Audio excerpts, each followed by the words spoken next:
ആത്മഹത്യ ചെയ്ത ഒരു വാർത്തയില്ലാത്ത ദിവസം വളരെ കുറവാണ്. മോഷണക്കുറ്റം ആരോപിച്ചതിന്റെ പേരിൽ കാസർഗോഡ് 24 വയസ്സുകാരി ജസീല ജീവനൊടുക്കി. ഭർത്താവും വീട്ടുകാരും അടക്കം ജസീലയെ കുറ്റപ്പെടുത്തിയെന്നും മകൾ കടുത്ത മാനസിക സമ്മർദ്ദത്തിലായിരുന്നുവെന്നും മാതാവ് മുംതാസ് പറഞ്ഞു. പൊന്നെടുത്തിത്താലത്ത് കുറെ കരിഞ്ഞ് പറഞ്ഞ പൊന്നെടുത്തിത്ത ഉമ്മ എന്നെ പെണ്ണ പറയുന്ന ഉമ്മ വിശ്വസിച്ചായിരുന്നു. ഞങ്ങൾക്ക് എൻ്റെ മോളെ വിശ്വാസം ഉണ്ട്. അവൾ ഉറപ്പെടുക്കല കുറെ ഭീഷണിപ്പെടുത്തി സഹിക്കാൻ കഴിയായിട്ടാണ് എൻ്റെ മോള് പോയത്. 6ഉം 4ഉം വയസ്സ് മാത്രമുള്ള 2 കുട്ടികളുടെ മാതാവാണ് ജസീല.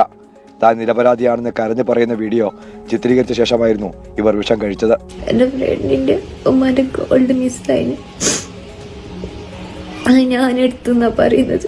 ഞാൻ എടുത്തിട്ട് പോലും. ആത്മഹത്യ ചെയ്ത ഒരു വാർത്തയില്ലാത്ത ദിവസം വളരെ കുറവാണ്. അല്ലാഹു തന്ന ആയുസ്, ആ ആയുസ് നിശ്ചയിക്കുന്നതിന് മുമ്പ് തന്നെ നാം സ്വന്തമായിട്ട് നമ്മുടെ ജീവിതം അവസാനിപ്പിക്കുക.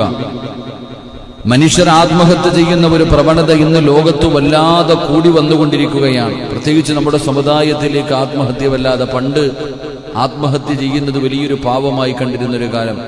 അല്ലാഹു തന്ന ആയുസ് എവനെങ്കിലും കുറച്ച് പൈസ മൂട്ടിച്ച് പറ്റിച്ചുകൊണ്ട് പോയപ്പോ അതിന്റെ പേര് കളയാനുള്ളതാണോ ആയുസ്? അല്ല. ഒരു പരീക്ഷ തോറ്റന്റെ പേര് കളയാനുള്ളതാ?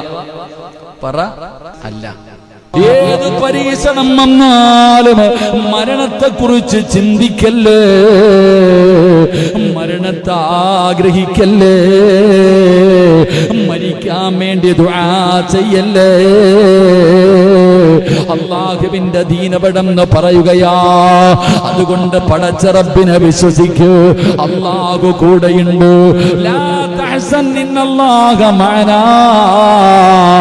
അല്ലാഹ് സിറാജിന്റെ കൂടെയുണ്ടല്ലോ. അല്ലാഹ് ഓരോ മനുഷ്യന്റെ കൂടെയുണ്ടല്ലോ. എന്തിനാ പേടിക്കുന്നത്? അതുകൊണ്ട് എന്റെ പ്രിയപ്പെട്ടവര് കടമ